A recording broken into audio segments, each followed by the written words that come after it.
Allez, bonjour tout le monde. Aujourd'hui on est parti dans une expédition en nature. Encore une fois, ceux qui me connaissent savent que j'adore ça. Je vais prendre l'air un petit coup, vous amener avec moi dans les photos automnales, vu l'époque à laquelle on est, vu que c'est l'automne. Et que ici c'est beau. D'ailleurs vous pouvez aller voir le clip, ici c'est beau, vous verrez que c'est beau. C'est en tournée en été mais bon, c'est beau. Bon, je vous cache pas que j'ai bien envie de trouver du champignon aussi pendant cette petite escapade. Et mais qu'est-ce qu'on a là? Un petit champignon dans un rayon de lumière magnifique. Quand on est dans la nature, il y a des trucs partout à photographier. Donc il faut vraiment ouvrir les yeux. Et soit vous êtes en train de faire du paysage, dans ce cas-là vous cherchez à regarder grand, soit vous cherchez à isoler. Moi là aujourd'hui j'ai surtout cherché à isoler plein de petits détails dans ma photo. Ah tiens, il y a des traces de chevreuil par ici. On va peut-être tomber sur un chevreuil ou deux aussi. Ce serait cool. Il y a tellement de choses à shooter partout, il faut vraiment chercher à isoler des petites choses. Donc il faut ouvrir les yeux, pas hésiter à regarder petit. Là j'ai une superbe toile d'araignée, c'est éclairé, je sais pas si vous la voyez. Pour faire attention, je me suis cramé l'œil, c'est un truc qu'il faut faire super attention quand vous shootez en contre-jour. Il existe des filtres pour éviter de se brûler les yeux. On glisse dessous le viseur. Mais bon, vu que je suis un peu bête, j'en ai pas pris aujourd'hui. Alors, je vais vous donner ma technique de shoot à moi. Il y en a plein. La plupart des photographes ont leur technique de shoot.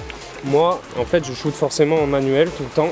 Je pense que c'est les bases de la photographie, de savoir gérer son appareil en mode manuel pour avoir le contrôle total sur ses photos. Et je laisse en fait mes ISO en automatique la plupart du temps. Ce qui ne veut pas dire qu'il ne faut pas réajuster la vitesse et son diaph suivant notre scène, suivant ce qu'on a besoin tout simplement. Mais ça veut dire que au moins les ISO se réadaptent tout seuls en fonction de vos premiers réglages.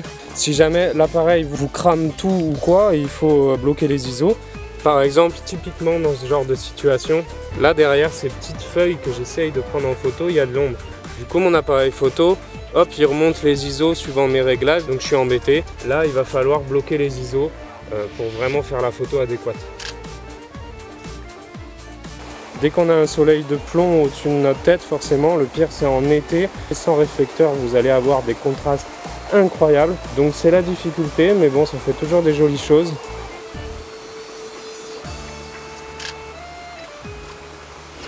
Bon, comme je vous disais tout à l'heure, il faut ouvrir l'œil parce qu'il y a des choses magnifiques partout.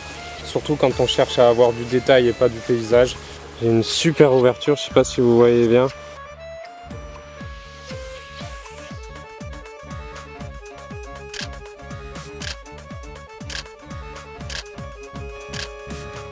Hop, et comme vous l'avez vu, j'ai shooté en contre-jour. Je vous donne un conseil, c'est n'ayez pas peur de faire du contre-jour, surtout si vous shootez en RAW et qu'ensuite vous allez retravailler votre photo.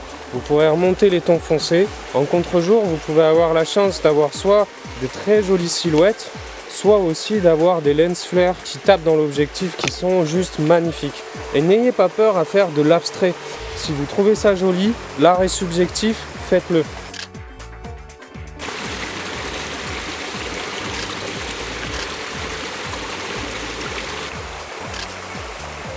N'hésitez pas à vous déplacer.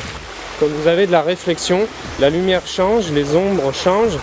Là, en fait, le feuillage de la forêt se reflète dans l'eau, donc ça donne un petit ton vert. Regarde, je vais essayer de vous montrer. Là, on voit bien des petits tons verts. Donc, faut pas hésiter aussi à aller jouer avec cette matière.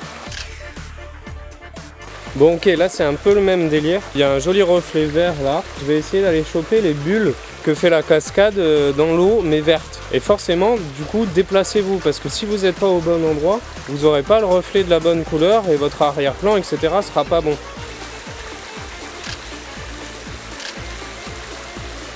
À titre informatif, là bientôt il va sortir des making-of de clips que j'ai réalisés, des sessions studio avec des musiciens. Là je me filme avec un réflexe, un 1300D. Le son est mauvais, on ne peut pas brancher le micro dessus, donc je vais bientôt investir dans une petite caméra spécialement pour faire les vlogs, donc pareil c'est un investissement. J'ai envie de vous amener avec moi dans mes délires, donc je vais faire cet investissement. On pourra continuer à faire plein de vidéos comme ça, je pourrais développer un peu mieux les sujets, donc ça c'est à votre libre choix, mais en tout cas vous pouvez me supporter sur Tipeee en dessous dans la description. Tu connais le Vlogto? Tu fais un vlog et tu places 2-3 tutos comme j'ai fait.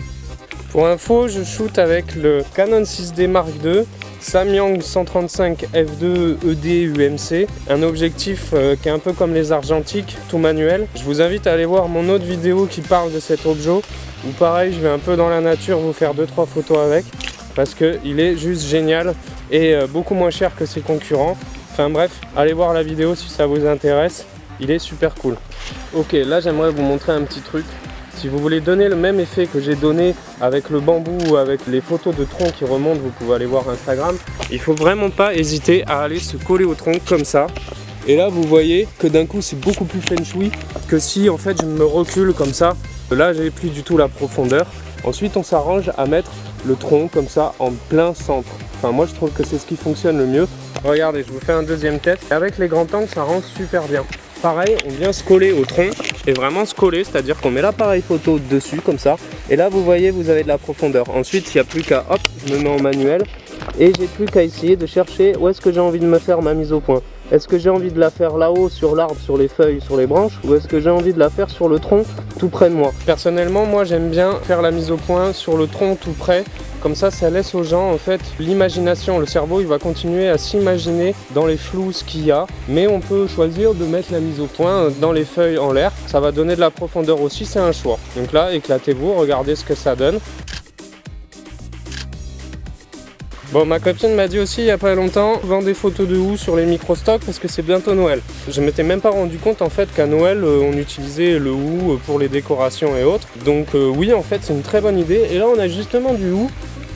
J'ai de quoi faire le tour et de faire des photos un peu partout. Il y en a du mort, il y en a du vivant, il y en a des graines vertes et il y a des graines rouges. Donc parfait, je vais essayer de faire des compositions avec ça.